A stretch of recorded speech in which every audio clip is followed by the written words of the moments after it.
How do you guys feel that for another year, Arsenal's not going to win the league? How does it feel that for another year you're not going to touch? Okay, let's just start the podcast. God damn. Welcome back, everyone. Welcome back to the Invertibles FC podcast. We are your host. I am Jay, I'm Armand. I am Keon. and we have another great episode for you all. We take a little bit of a break there, a midweek break, and we're back after 2 weeks. But uh, three Premier League match weeks have been completed, and we're gonna not exactly talk about what just happened this last weekend, but we're gonna take a different format to the episode. So what we'll give a rundown of what we're going to talk about. So first we're going to start off with a team and some players that have impressed us so far in these first three match weeks. We're all going to talk about a team individually, then as well as a player. Then we'll talk a little bit about some upcoming schedules. Champions League draws happened. Matchups have been released. Those Yeah, schedules have been released. Yeah. Jay, you missed the part. Also, teams that did not impress Ah, and players yes, that did not yes, yes. impress. That is my bad. I was gonna say as well. We're also gonna talk about teams that we didn't think are so well as players, and not exactly managers, but with teams comes the managers. But and then on top of that, as I was mentioning, we're gonna talk a little bit about schedules. Not exactly like who plays who, but schedules that might be tough in the upcoming month. Uh, Teams like Arsenal have a really tough schedule, but other teams might be having an easier road ahead, and we'll see how that might shake up with the Prem race, Champions League matchup spots. With the new Champions League format, you're playing so many more games, and with other competitions like the Carabao Cup and FA Cup, and then Prem, it's a tight schedule when it comes to September and October. But yeah, we're gonna preview that. But let's kick it off with some teams that have been impressing us so far. Three Premier League match weeks have been completed, meaning every team has played 3 games. That's a good sample size to start making some sort of conclusions about what it might be looking like for the season. Of course, it's very young. I'll kick it off to Armand. Armand, what team? Give me a team that has been impressed you so far in these first 3 weeks. Yeah, so I think the team that's impressed me the most is Aston Villa by far. I mean, I think have probably been the best team across the three match weeks, even in the 2-0 loss to Arsenal. I know Keon. Wait, do you agree with that, Keon, or no? That Villa is better than Arsenal because I think they were. I think we got lucky to beat them. I think both teams played really well. I think at times Villa could have capitalized and maybe the game would have gone differently. I do think that game could have gone either way. I don't know if I'm ready to just say like one team was far better than the other or anything, but it's a All right, fair argument. It's a fair argument. let's just say if Ollie Watkins could finish like Kai Havertz, then maybe that game would have gone differently. But Aston Villa's second year under Unai Emery. Now they got the Champions League, but they started off the season very strong. Um, 2-2-1 wins, um, both away from home. So starting off the season strong on the road. You mean beating West Ham 2-1 away. That's a tough place to play in London, and then Leicester City as well. Any team that's just come up from the championship's always going to have a really exciting and energetic fan base. So to go, dominate Leicester, it was 2-0 until Buonanotte scored a late goal. But yeah, I think Aston Villa's looked really good. Attacking wise, their striking depth is going to be insane with Watkins. Morgan Rogers can play there, and even John Duran as well. Their midfield hasn't skipped a beat. I mean, I know Keon was worried about Douglas Luiz leaving, but Onana has filled that gap exceptionally well. Onana has been However, I think so good. yeah, He's been so good. defensively, Matty Cash has not been so cash. If you get what I'm saying, because he's hurt, so they got to play their 18 or 20-year-old. I don't know if he's an academy guy, but his name starts with an N.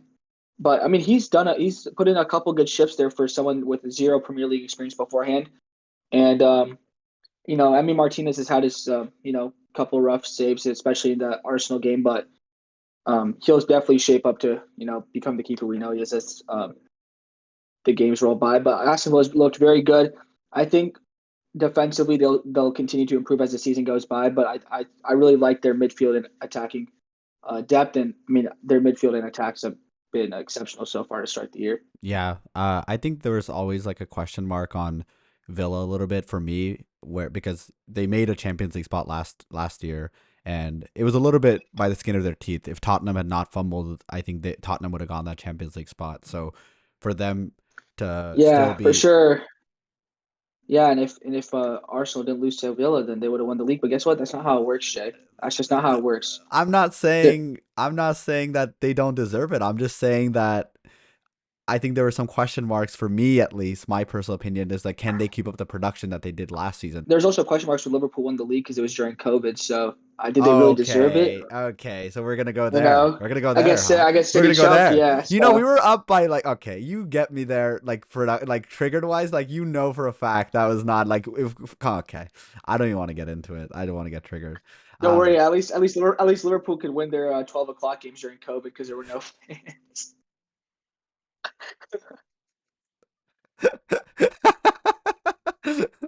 okay. Anyway, um, but yeah, I'm just saying. I just think Onana. We've talked about him a decent amount. Was he listed as one of our players to watch at all in our first episode that we talked about? I think we all mentioned him. Yeah. But I think he's lived up to the hype, and he even. I mean, he had a goal. He had his second Premier League goal against Leicester this last week, which it's just like he's just so good. It's really fun to watch him. I think Keon's mentioned how he's just a big force, a big guy that can just dominate the field space, which is really fun. Um, Keon, how about you? Let's talk about what team has impressed you so far in these first 3 match weeks. Yeah, there's been a few. Armand just mentioned one of them, and I'm going to talk about Brighton today. So I know you guys are Your getting used first, to me your talking first about true Brighton. love. My second true love. It'll also always be Arsenal first, but Oh yeah, my fault. I have some family ties to Brighton, and they're a really like fun squad to watch, especially ever since they made it up to the Premier League. So I want to mention a couple things. So the team's been really impressive, right? They're playing under new manager Fabian Horsler, and he seems like he's really gotten the team gelling, and they seem to respect him. Like they seem to be playing well under him so far. I like what I've seen from him, even though I was a little frustrated with his post-match comments against Arsenal. He's been a good manager for them thus far, and I think there's been some key performers under him in the first 3 weeks. I think Joao Pedro has looked really good as ever. He really does look like a budding star. I think his ceiling is higher than what we've seen so far, and I think he's a really good player. I like how Matoma has been playing so far this season. He's looking like himself from like maybe the first half of the season last year, because I feel like he fell off a little bit last season, and it feels like the summer did him well, and he's been performing pretty well so far this year. So I also want to shout out Adingra. I think he's been so good off the bench. He's the young star. Me and Armand have talked about how we would love to see him in an Arsenal jersey. Hopefully it happens, but I think for now he's doing really well getting playing time for Brighton. And Cisso's been pretty good off the bench. I think he's been pretty important for them and will continue to be so. Their bench depth is actually surprisingly good this season. So against Arsenal, they were dealing with injuries. Not really, I don't even think we talked about it behind the scenes, but they have injuries to like 5 or 6 guys already, which is crazy because in the preseason we talked about how Brighton's keys to this season were to stay healthy, and they already have like 5 new injuries. So their new signings: Gruda, Weaver, Kadioglu, and even Matt O'Reilly, who just signed, and even Milner, who just got hurt in the first like 12 minutes against Arsenal. All 5 of them new signings, and they're all hurt right now. Not sure if any of them will be back for their next game. The little international break actually might help them out with getting 1 or 2 of those guys back, but a couple of them we don't even have return dates for. So it's kind of shocking that they already are dealing with new injuries on top of their old ones. So Wait, hopefully they what's can get these. Kadioglu's injury? He has a thigh issue or something. Oh, He, unknown. Oh no, he comes back September 10th. Transfer they market, it think says. they think he'll be back by the time the international break's over, but that's why he wasn't even Yeah. on the roster for the game against Arsenal. So we'll see. I think if they can get healthy and finally stay healthy, I really do think I'll stand by my take that they genuinely have a chance to fight for top 5. I've never ruled out their potential. I didn't have them that high in my preseason rankings, but I would love for them to prove my take of them having a chance at top 5 correctly. So that's all I'm going to say about Brighton. I'm excited for them. I'm excited that they've already gotten some good results against potential top 6 sides in Arsenal and United, even if the Arsenal one was maybe undeserved. And they also kicked Everton's butt, which seems to mean less by the week, but it was still a good result nonetheless. And I'm excited to see what they I think no can matter continue what to do. who you play in the Prem given a week though, even if they're bad, it's hard to win in the Prem. So even though they kicked Everton's butt and they're looking like a pretty bad team, it's good that they did that. Good teams should be beating bad teams consistently. So Yeah, exactly. So all positive signs for them, and I'm looking forward to seeing what they can continue to do this season. Keon's agenda for Brighton looking like a top 5 team, probably not finishing as a top 5 team, is still alive and well, even though that came at the expense of Arsenal drawing, right? 5th in my power rankings this week. They're 4th in the table right now, right? No, they're 3rd. They're 3rd in the table right now. 3rd in the table, 5th in my power rankings. Go check it Yeah. out. Yeah. Threads, Twitter. Yeah, check out. Honestly, our power rankings are really good. I like that we post. Keon does a really good job with them, so please do check it out if you're hearing this. Yeah, the lads helped me too, so Yeah. go check them out. Jay, do you want to talk about a team that your impressed? team? I mean, the listeners can probably guess who I'm going to talk about. None else than Liverpool. What more? It's. I think we've come to expect Liverpool to always do well early season. It's 9 years under Klopp. The first 2 seasons were not good, but ever since then we've been really good in the Prem. Our record is astounding. But this year was different. There was no Klopp, Arne Slot coming in, new balls, but still same players. So I think we're giving Arne a lot of credit for having won his first 3 games. And the showing at United was really, really good, but we could talk about that a little bit because I don't know how good of a team United really is. So is that win really good, or was that more of United just playing horrible? Not unsure. But these first 3, I think it just says a lot that under new manager and it starting off with such a good foot ahead is gonna go long ways if we're somehow gonna challenge for the title this year. So they've impressed me purely because not because Liverpool was expected to be a bad team. We still have the same players we did last year that we almost challenged and won a title for if it wasn't for us choking at the end. But under a new manager, under new philosophies, I think Liverpool is defending better. We've implemented a new this 4 high line that's pressing and making teams really uncomfortable. Yeah, we could talk about how it leaves a little bit in the middle open, like if teams and United did exploit that. Being able to if you get it past that 4 high line and get in the middle, the midfielders have a lot of space, but United just couldn't capitalize. What's funny is United does the same thing and Liverpool were able to capitalize. But we're the only Premier League team to not have conceded a goal this season. Even City, who are on top of the table, have conceded 2 goals. So 3-0 victory, 2-0 victory. I think it's just looking really good. We have a decent, not too hard of a schedule in this upcoming month. Maybe we take some draws in the Champions League games, but in the Prem, I hope to see us keep winning. And if that keeps happening, when we play a big team like Arsenal in October, or I don't know when we play City, hopefully we can get a key result there. And I think that's all the team needs. Really been Liverpool impressed. doesn't have a single super challenging Premier League game until late October, early November. Arsenal, right? Then Arsenal, it picks up. Yeah. It's Chelsea, Arsenal, Brighton, Villa, City. That's Southampton. I skipped Southampton, but 5 and 6 that are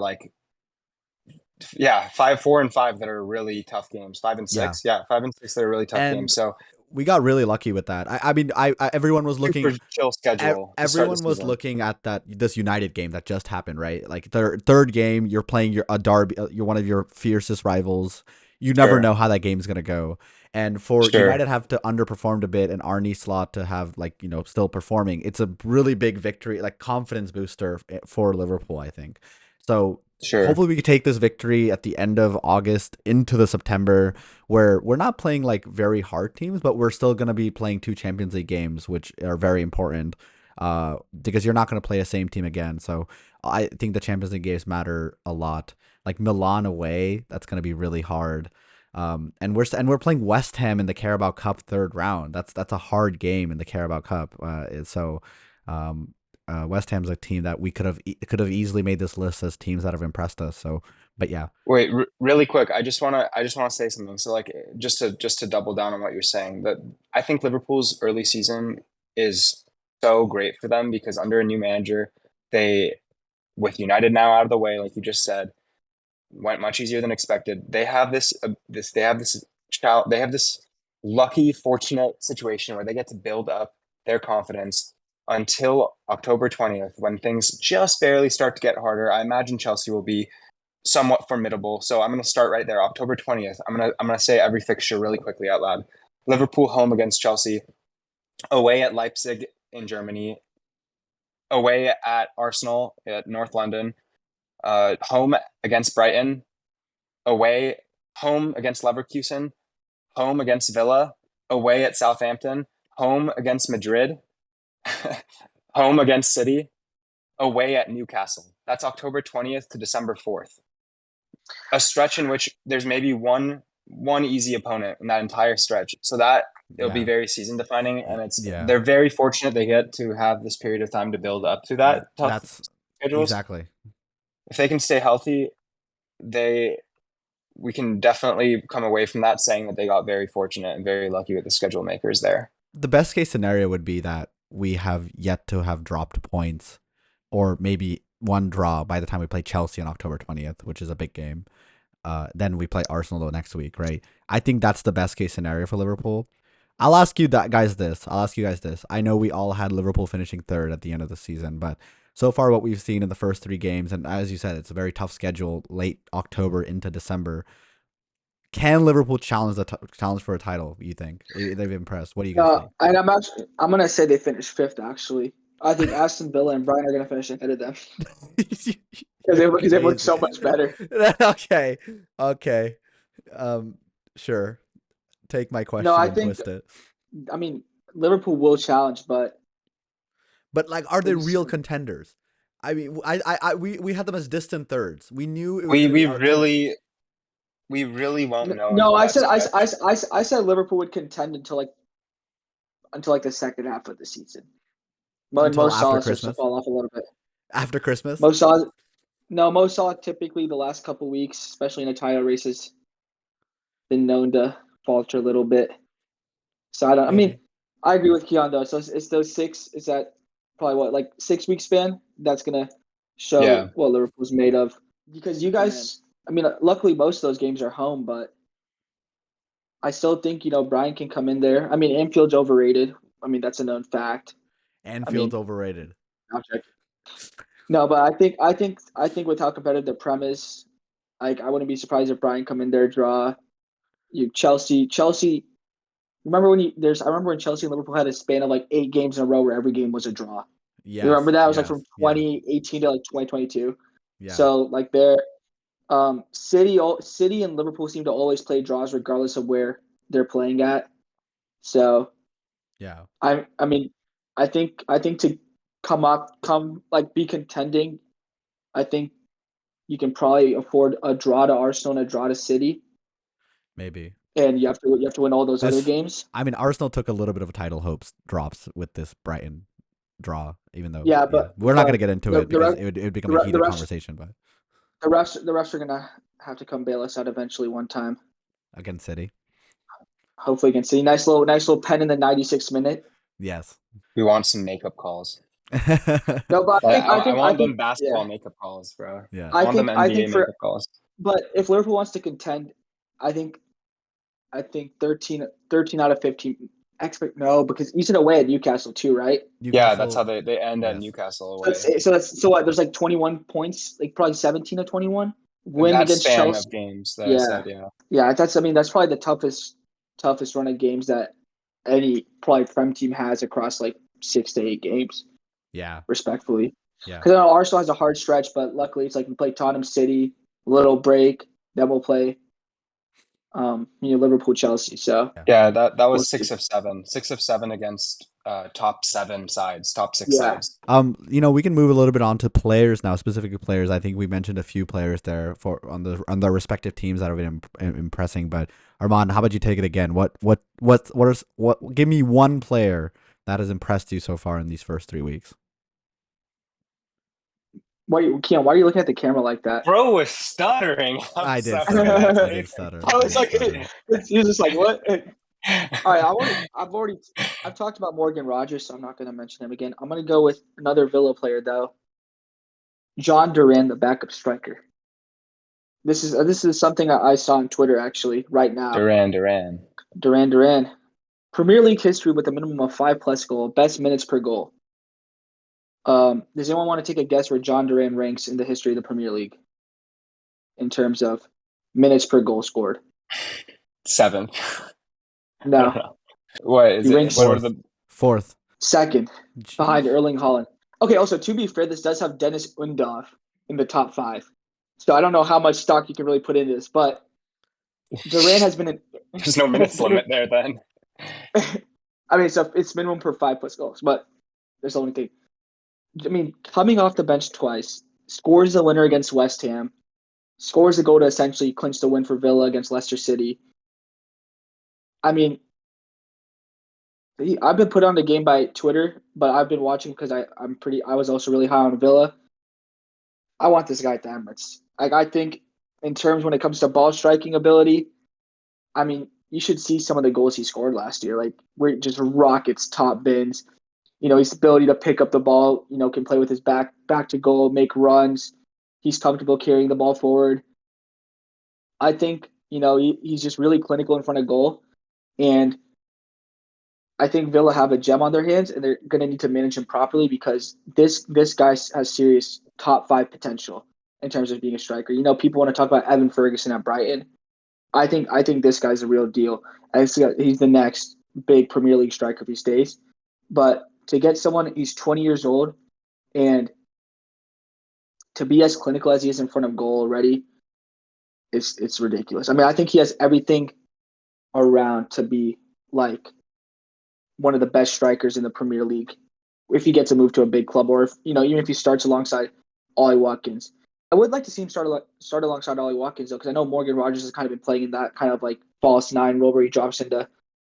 He kind of plays like the cam, I guess, in that position, but Duran's just been clinical, and especially because Ollie Watkins hasn't struggled to start the year. I would not be surprised if maybe Duran could get a run of games, maybe start a Champions League game and then start a Premier League game. But I want to see what he can do in a full 90 minutes because we've only seen him play 30 minutes or so, and I mean he just has immediate impact every time. And I mean West Ham were rumored to get him for 40 mil in the summer, but that deal fell through. I mean his price is going to be 2x by the time next summer comes around. Like 60 to 80 mil minimum for him. I mean, I'm telling you, when he goes for 80 mil to the carpet, Arsenal's going to win the Prem back to back. John Duran's going to be the reason why. Only reason But Arsenal's this, winning. John, mark he's your a real words. deal. Mark your words. No, we're not going to get. No. And this will be a different thing. I'll just because John Duran is. We don't need him because we have Kai Havertz, But I think just don't let him go to United or Chelsea, and I'll be happy, or even City. But I think he's the next big thing to come in the Premier League in terms of younger players. You mentioned Evan Ferguson. I was just going to say, there's like no news about him. He's like supposed to come back potentially after the international break. He's been like training with Ireland, apparently, the national team, but there's nothing. His ankle is like, just this mystery injury. I don't even know. I mean, we knew he was going to be out for a while, but Evan Ferguson was like, I don't know. I'm like a avid X enjoyer.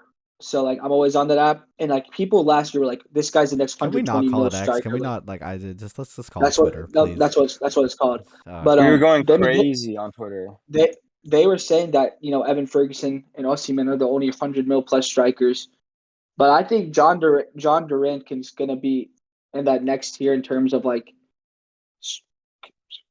strikers that you're going to have to pay a lot of money for, just because his upside is just so insanely high. Like I think him and Ferguson are going to would be fun to watch because Ferguson was really, really, really good when he was healthy for Brighton last year.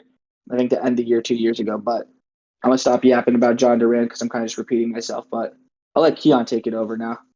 Yeah, so I was going to talk about Eberechi Eze. So Eze, Crystal Palace's 2020 star signing. 4 years now. 4 years later, we can look back and say they got a star. They got a star with that signing from QPR. That young lad who's now this England star, right? he's been something else for them. I don't know what they would look like without him on the pitch. Honestly, I don't think they might they would be bad without him, okay? Because this guy contributes, his goal contributions are absurd. He has, I saw something that said that he has like 22 goals, 8 assists since the start of like the 2022-23 season, since the 22-23 season. So like last 2 seasons, basically, like he's just like just exponentially getting better as well. He has 5 goals from outside of the box since the start of 2024 calendar year. So that's joint top in the Premier League. This guy just wonder goals. He's a great free kick taker. I think any national team or club team would be lucky to have him taking the free kicks. He's incredible. He just constantly does. When you watch a Crystal Palace game, it feels like the game is running through him for Palace at times. I genuinely like cannot even imagine a goal that doesn't involve him to some extent. He is seriously like transcendent for that offense, and his work rate is very good as well. I think he's a star. I'm really shocked he didn't get a big transfer this summer, but it's really good for Palace, and I'm really excited with Nketiah being added to that squad. I'm really excited to see Eze with Mateta and Nketiah up top ahead of him, because I honestly think he's going to bring out the best in both of them. I mean, he already showed that with Mateta last season, kind of made Mateta a little bit more of a household name. I will be honest, I hadn't heard too much about Mateta before last season. I mean, you can call me ignorant for that, but honestly, he's made everyone around him look so good. It's a shame that Olise left the team, because we would have been so hype on Crystal Palace in preseason if Olise was still on the squad, because they still look really good and formidable. And I really think they're a team that can kind of sneakily beat anyone. And a lot of Premier League teams are like that. But Palace, I can firmly like put in that category of like, they're going to get a sneaky home win against a top 6 team at least a few times a year. I really like the team. I love what Eze brings to the squad, and I don't know where they'd be without him. Jay, what was your Yeah, I mean, player? I think it would be disservice to not talk about this player because of how good he's just picked up and how good he's been for the past 3 years. Really, I mean, Erling Haaland, back-to-back hat tricks, and all in like quick, such that like he's scoring 3 goals like it's nothing, like within 20-30 minutes of the first goal, and he's only had 1 penalty. He's already at 7 goals this season. He's scored in every game so far. His shooting accuracy is 71%. It's just ridiculous. He's only taken 14 shots, and 10 of them are on target, and on those 10 targets he scored 7 goals. It's just ridiculous stat making ability. He already has 2 golden boots. Now I don't really know anyone else who is going to challenge him again this year for the golden boot, unless someone starts scoring as many hat tricks as this guy is. But I see no reason for Haaland to slow down his goal scoring production. I mean, just if you look at his stats, it's just crazy. It's purely that he is a goal scoring machine. How many passes do you guys think he's made total in the first 3 games? Passes, Like 15. Yeah, like he's made 30 passes. He's averaging 10 passes per game. That's like he just gets the ball and shoots it and scores. That's all he's doing, and he's doing it so well that he has to be mentioned. But I'd like to see, he scored all the goals so far only with his left foot. So I mean, I'd like to see maybe some more. I mean, that's my critique for him. Like, score with your right foot too, my guy. But yeah. What else can I say? The city's looking like another year, another Prem title. Of course, it's so early. Anything can happen. But if Haaland's gonna keep scoring like this, I really don't know what answers defenders are gonna have for him when they play against him. That's all I really have to say. Yeah, we know everyone's talking about him, but we had to talk about him. I mean, Exactly. it's great. What he's doing is so special. It's just different. It's different. So you could go the next 4 weeks of the Premier League season with Haaland sidelined, and he would still be the leading goal scorer after match week 6 or 7, probably. That's crazy. Who's the next closest to him? Is it 5? Is it like who's the next closest No, to him? I think it's 2.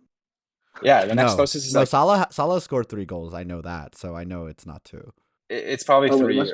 it must be Salah then. There's 4 guys on 3 goals, but that's why I'm saying they could genuinely go through Yeah, match week 6 or 7 that is true. potentially. Liverpool does have some easier fixtures, but potentially they could go through match week 7 and no one will catch this guy already, which is just absolutely insane. And you know what's crazy? Like Liverpool fans are talking about how good Luis Diaz has to be. Like he scored in every game so far, which is crazy. That's really really good. Salah has too. And Yeah. and So we're it's like, wow, he does so good. And then Holland out here with 7 goals in 3 games. It's ridiculous. Yeah, exactly. So shout out to Diaz and Salah on being on 3. Madueke, we all saw his hat trick. He's on 3. And the legend Brian Mbuemo on Brentford, the Cameroon international, he's on 3, which is very impressive for Brentford as well. And you're right though. Honestly, if Holland was like just a sub and didn't play at all for the next 4 weeks or didn't score, I would. Yeah, no one is expected to score every game. Literally no one. No I one, doubt except for Luis Holland. Diaz. Exactly. Except he's getting back-to-back hat tricks. Ridiculous. That's What are we absolutely at? 69 and 69, 70 and 70, something crazy, which is wild. Oh, Premier League about games. He's played yes. Holland. He's played 69. 69 or He's 70. at 69 appearances and 70 goals. That's something else. Yeah, he's averaging a goal a game. There's only one way to nerf Holland. What? Get him on How? United, which leads us into our next segment of most disappointing teams. And I'm going to speak first about Manchester United, which is a team Take I it was the away. highest on. Take it away. Had them finishing 4th in the Prem. I don't even know if they'll finish in the top 10. Overrated. I don't even know if they're overrated. I think I was the only one overrating them. Let's start off, Fulham, nice 1-0 win. You got to do what you got to do, In the words Klopp always said, or some manager said, I forget who said it, but I got it from another podcast. The Premier League doesn't start until after the first international break. So the first 3 games are all about getting results. I'm pretty sure it was Klopp that said that, or maybe it was Sir Alex Ferguson. And that Man United is doing the opposite of that. I mean, Brighton 2-1. I mean, they played their game. What's their game? Counterattacking. Realistically, that game could have gone either way. I mean, Garnacho, Xerxes was unluckily offsides, and then they should have gone away with a 1-1 draw. But I guess they don't teach back how to guard your back post or how to defend a cross coming in Carrington. They're more focused on Ten Hag talking about how I've won the most trophies after Pep Guardiola. So I guess that's what they're more focused on. And then this weekend was just abysmal. I mean, I thought United has been playing Liverpool pretty tight since Ten Hag's got there. I think last year Liverpool didn't even beat them. I think they tied at Liverpool, right? Are you forgetting that we beat them 7-0? No. I said last year they haven't. You guys didn't beat them last year. Last year we didn't get we didn't win against them. Yes, we had 2 draws, Yeah. 1 loss, and the loss was in the FA Cup semifinal. Yeah. So I mean, they've been playing pretty solid in the 7-0, and then yesterday was just abysmal. I mean, Casemiro giving the ball away. I mean, struggling to make 5-yard passes. Rashford's running at the defender and turning around. Like Bruno Fernandes too. Like that's a whole nother topic. But I think everything's been abysmal for everything that could have gone wrong for United in the first couple of weeks has gone wrong for United. Their midfield still looks absolutely terrible. I thought Ugarte would play. I guess not. I mean, hopefully he can come in because if he's not what they think he's gonna be, it's gonna be a long season for United. The way I thought Rashford was gonna play, I wouldn't be surprised if Rashford's benched by match week 6. I mean, he is not. I'm not gonna lie though, Rashford didn't play that bad against Liverpool, in my opinion. He did create their 2 best chances, but still, Xerxes should have scored twice, in my opinion. Yeah. Some of the squad, decisions from Ten Hag have been interesting. I think, he's getting to the point where he's playing his favorites because Amad Diallo should be starting every game. It should not be Garnacho, respectfully. Onana still. I mean, I saw again. Sorry, Twitter. We'll talk. Onana's positioning on some of the goals is very interesting, and I'm not one to harp on a goalkeeper. This is just what I've seen, and a lot of people have agreed. That's positioning. So I just think it's a very rough start to the season for a United team that in Ten Hag's 3rd season. Can I interject briefly on that Onana thing? I was thinking about this, and I didn't. I mean, I didn't know how much of a basis I had, but that third goal with Salah, right, where he just left-footed striked it. It wasn't like top bins place or like even super close to the crossbar. It was just like kind of floated into open space to Onana's left side. And I really think he should be like at least getting a hand or trying to save that, but it just easily went in. So I think there's some basis to those claims. So I mean, people always talk about Arteta spending 800 mil. I mean, Arteta's competing against a whole damn country, the Saudi Arabia Public Investment Fund. Ten Hag, like 600 mil. It's ridiculous that his standard is just telling he thinks he's Jose Mourinho 3 Premier Leagues for me, 2 for the other managers. Buddy, you have 1 FA Cup, and it's the like let's not get started, but it's just disappointing. I think it's gonna be a long season for United, and Ten Hag honestly probably will be sacked. I Even though think they by just extended his December, I think contract. after Christmas, he's sacked. I don't see him staying around, in my opinion. I mean, Ineos There's has no chosen to yeah, back him, and if he didn't win the FA Cup, I think he would have gone fired in the summer window. But he did. He beat City in the FA Cup, which I and still don't know. yeah, and I think the absolute worst thing that could be for United right now is them playing in Europe, which is what that enabled them to do. An extra game. Their squad depth, yeah, they have their squad depth, but it's not very good. Um, Yeah. in the words of the weekend, I was blinded by the lights of a Rashford resurgence, but I don't think United's going to finish in the top 8. I think they're going to be worse We than called last it. year. We called it. We said Rashford needed a big season. We didn't say he was gonna have one, but he needed to have one, or else it's gonna be looking really grim. And he so far he has not started off on the right foot. So yeah, Nope. All right, but yeah, I mean United's my disappointing team. I'll leave it over to Keon. Yeah, so I'm going to talk about Wolverhampton because I've been disappointed with their results. I thought, especially after watching them play Arsenal in the first week, I thought that they were actually better than, what a 2-0 result shows. So I'm disappointed that the last 2 weeks have been a home loss to Chelsea of high magnitude. I mean, 6-2, allowing a hat trick in the second half, completely fell apart. Completely looked like disheveled in that second half. They looked like they looked like they had really gone through the washer dryer cycle and come out shrunken. Just disgusting performance from them in the second half.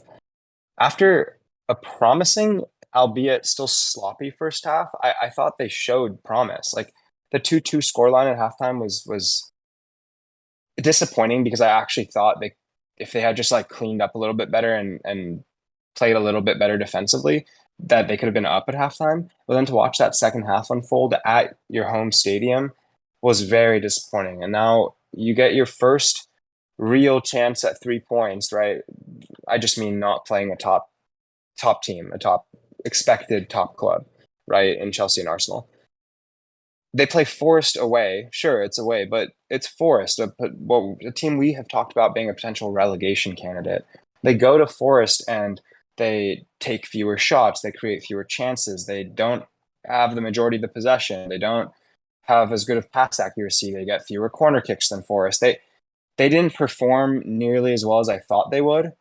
The only positive that came out of this game for me was that, other than, sure, you can, if you want to take a victory lap for 1 point, they did score a goal, and that goal was decent. But they're lucky Lamina didn't get a worse injury, because I tuned into the game for that part, and I look at Lamina on the ground from a non-contact injury, and if you go and watch that clip, it was scary. It genuinely felt like a season-ending injury. The way he reacted, the way it looked, the way he landed on his foot was just scary. And he ended up jogging it off after a few minutes of everyone being very worried. So positives is that they're still fairly healthy, I believe. Yeah. And they're incorporating Guedes back into the team, which is so funny that he didn't leave during the transfer window. Everyone thought he would.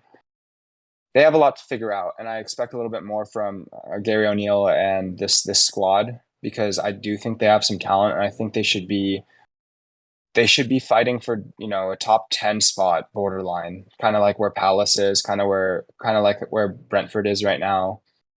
They should be up there and not down in the relegation battle. So I'm just disappointed with their start to the season. I want to see a better defensive effort from their back line as a whole. I don't like that Mosquera's he's had more social media clips of him being a clown than of actually being a phenomenal defender, right? So I want some uniformity in their back line and some improvements there. And I just want to see this team take it to that next level and start getting 3 points in the games that you'd kind of expect them to get 3 points in, not just escaping with a tie, right? So I thought Forest could have honestly won this game, and they're probably going to be disappointed that they didn't. So expecting more from Wolverhampton in the upcoming weeks. Hopefully their schedule lightens for them. I haven't taken a look, but hopefully it lightens for them because they need to get some confidence under their belt and hopefully inch their way up the standings, the table. Jay, your disappointing team of the week? I Of think this the is. season Let, so let me far? let me paint a picture for you all about how disappointing this team has been so far. Imagine you're a team and you're up 2-0 in the 87th minute, and you're at home and you're looking for your first points of the season, and you somehow lose 3-2. Like, everyone knows who we're talking about. I'm talking about Everton. What has this team been doing? First of all, they did not score their first goal of the season until this last week. Michael Keane scored in the second half.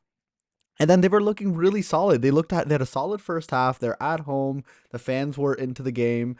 And it's like they had everything to take away 3 points at Goodison Park. But it's and it's been the story of the season so far. Their defense is just so shambolic. If you guys go look back in this game last week, and I know I'm talking about they've been disappointing these last 3 games, but I think this last game against Bournemouth just summarized how bad they've been. What is Michael Keane doing on the third goal, the winner goal? He's the guy's just running behind him, and it's a free header into the goal. Same with the second goal. And the first goal, like, I think Bournemouth had a really good cross and they scored, but it's just there's no focus. There's no, it's that meme. There's no focus. There's no passion. There's no anything in this football club. There's nothing. Nothing is there. Uh, I really, I would like to say there's some bright sides. I mean, I guess one upside is they played really well in that first half. Uh, Lewin had a good goal, and they had a few decent chances, and they were up for a while, but then they still let it go. So, um, yeah, they haven't had any injuries to add insult to like their season. Like, I don't know, the whole team has just been shambolic. They last year they barely avoided relegation, and I think they actually might get relegated this year. I'd be surprised if they didn't. They're dead last in the Prem right now.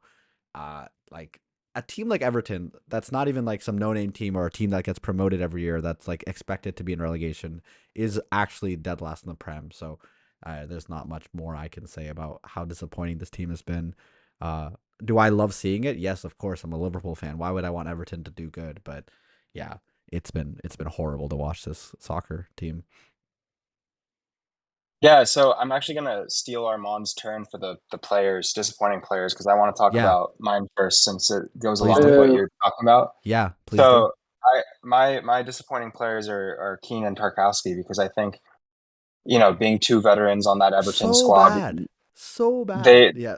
they've been probably the most disappointing center back duo in the entire league so far this season. If you watch the goals they've conceded this season, one of those two or both of those two, if you watch the Tottenham game, both of those two were directly at fault for almost every single goal that's been scored. I mean, and you can say that oftentimes for center backs, but particularly disappointing moments, disappointing errors, disappointing strength and physicality against opposing strikers. There's They've just just no been so coordination. disappointing. And I will say, in Everton's defense, slight defense, they do have, I believe, two defenders on their injury list right now. They have Branthwaite, Jared Branthwaite, and they have Nathan Patterson, who are both. They both played. Yes, they play right back for Patterson, and Branthwaite plays center back for Everton. They're both probably their depth at defense. So I'm looking at the last game, right? I'm looking at their lineup, and you expect a team who's up 2-0 in the 87th minute to have used, of their five subs, to have used, right, three or four at least, right? Let alone probably five if you're a top team. I mean, most teams play all five subs. Everton sub two players all game in a game that they were up 2-0 in the 87th minute. They subbed 2 players all game, and that players were a striker and a midfielder. Genuinely, I cannot believe that they have so little depth because of 2 defensive injuries. They can't even bring on a single defender to just like fortify that back line, ensure no goal scoring opportunities are even being created in those last few minutes. How could you not bring on even how little do you trust your defenders to not be able to bring on a substitute at that point in the game? Give 3 guys rest, bring on 3 defensive minded players, your best 3 on the bench. There must one of those at least 2 of the 3 of these guys had to have been better as fresh legs to help fortify your defense and make sure you don't give up 3 goals in 9. Honestly, it's more than disappointing. It's the most disastrous start to a Premier League campaign I've seen in a while, and hopefully their misery ends soon because they are firmly in the relegation candidacy now. I really think that there's a really good chance. They play Villa away next, and then they have a chance at points for Leicester away, but it's just not. Yeah, through 4 games, we could be looking at an Everton team that is firmly 20th in the table and has the worst goal differential of any other squad, which is really, really disappointing. So that's all I have to say. Armand, you want to talk about your disappointing player? Yeah, so mine's actually not a player, but it's a referee. Goes by the name of Chris Kavanagh. So let's start Let's in match go. week 2 first, where Joe Leaton absolutely clotheslines a Bournemouth goalkeeper, stopping the play, which by the letter of the law should be a yellow card, and also that is a dangerous act of violence, which by the UN would also be an act of violence, which was not carded at all. So that should be a double yellow because Martinelli did the same thing 3 years ago and got a double yellow. But guess what? There was no card. And we fast forward to match week 3 where Arsenal are cruising through the game. We're at a chill 32,000 altitude, Southwest flight, beautiful in-flight entertainment. I was enjoying it. It was a beautiful game. Dominating Brighton, by the way, Keon. Brighton 0.08 XG before That's the red cool. card. Yes. And Declan Rice kicks the ball away. All right, yeah, you know what? It's just a little banter, you know? Yeah. Keon says in the video that first off, the ball is moving, so the free kick's not even valid. And you know what's So, funny? you know- The Brighton player initiated the ball rolling. He like got up and he like kicked it towards him, and then he acted bumped like he it. was taking. Yeah, he acted like he was Rice. taking the free kick, and then kicked Rice into.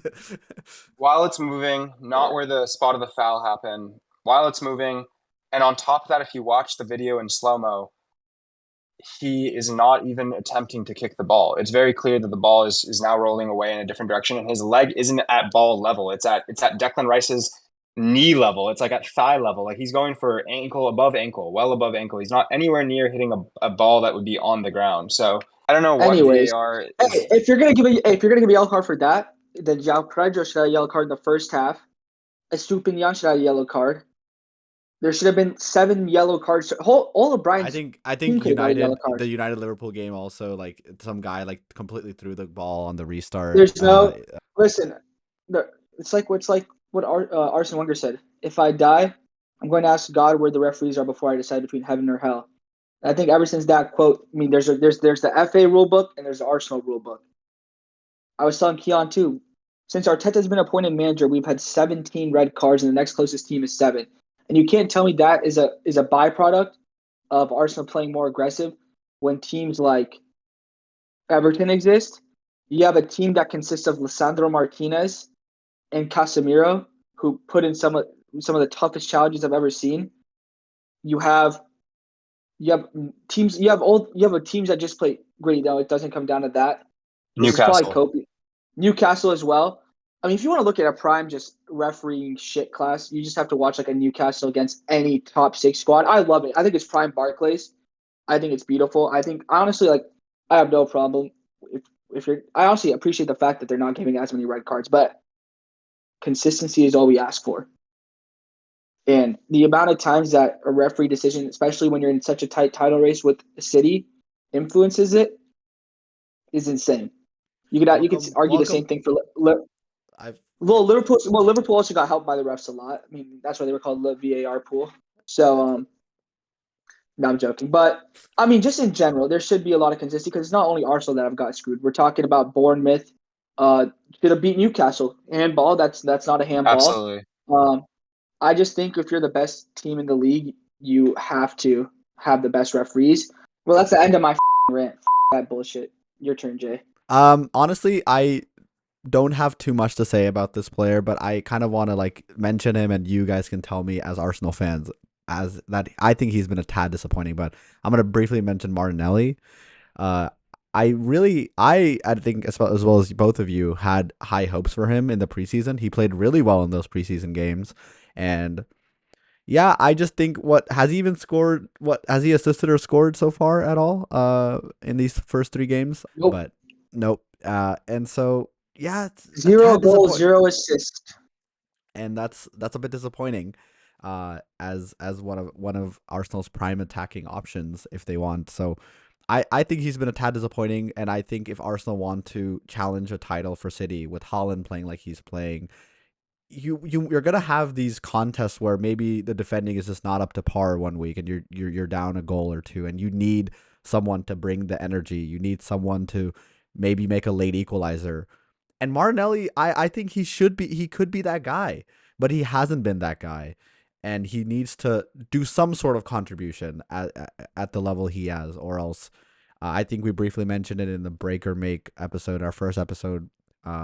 It could be a break season for Martinelli if he keeps playing like the way he is. But yeah, that's who I'll briefly mention. I'd have to tend to agree with that statement because he's much better than Trossard and allows us to do so much more. But But if he's gonna keep playing like Trossard's a super sub, man. Every time he gets subbed on, all he wants is goal. Well, Every Trossard's best ability is his goal scoring, but when it comes in terms of taking on his man, Martinelli solos him in every other aspect but the end product. And what we need right now is an end product from our winger. That's what Trossard's going to. But even against Brian, I didn't think Trossard was that impressive coming on, like when he started the game. Yeah, I think there's a reason he's a great super sub. I think his ability to just come in and kill off games is impressive, but I think Trossard's mentality is different than Martinelli's. Like Trossard, like he's like gonna come on and he's gonna try to get that goal, and he has like a few times in those few scenarios. And it's like the baseball philosophy, right? I'd rather have someone who gets on base, no matter how they get on base, than have someone who is a really good swinger, really beautiful. Like, he's supposed to be like hitting homers and stuff, but he doesn't. And that's Martinelli for me. He's supposed to be the super, like not superstar, but supposed to be a guy, one of those guys for Arsenal's front three, but he's not.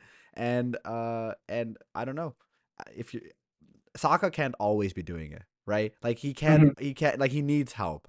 And Jesus, I also think has been like okay, but I don't know. He hasn't played like he's played like what, one game? No, Yeah, he didn't even play the first game. Oh yeah, because he played one game. My bad. Then he got hurt, right? Yeah, he just hasn't really had a chance yet to pick up steam. So anyway, but yeah, that's all I have to say about my disappointing player. All right, boys. Well, boys, I think that was a really good discussion, and thank you, Armand, for the rant. That had me in bunches. I'm not gonna lie. But hopefully, what does that mean? Had me in bunches. Like it's a saying that just means like I was laughing a lot. It had me. It tickled me. He pooped his pants, and now his panties are in like bunches because he has like giant blobs of crap in them. That's exactly what I meant to say. You're actually such an unk, bro. Regardless. You're talking to the wrong guy. You mean regardless. Regardless. It's in bunches, bro. I don't know what that means. Bro said bunches. You guys have not. I'm not being an unk. I'm just saying a common saying. But we'll be back. All right, let's wrap it up. It's over. Thank you for listening. We appreciate Thank you so much. Yes. Follow us on Threads, follow us on Twitter. On medias. If you're listening to this and you write us a review on Spotify, I will personally DM you and thank you for your contribution. I will do it. So if you're on Spotify listening to this, Jay will send you a TikTok dance if you. Yes, exactly. I will. On God, I will. I will do any TikTok dance of any sound you pick, and if you write us a review on Spotify or leave a comment on this YouTube video saying this is the best pod ever, because quite frankly, we are. But we'll be back. A little bit of a change is we're going to be trying to do consistently bi-weekly schedule. the little bit of weekly pod, we felt like we were discussing the same things over and over again, and bi-weekly gives us some more room for discussion on changes happening to teams, and as well as some Champions League games that might be happening midweek and all those different things. But bi-weekly pretty regularly. Sometimes we might sprinkle in an episode here and there weekly. So yeah, keep a lookout for all the socials. Otherwise, that's a wrap. Thank you all for listening. Until next time. Adios.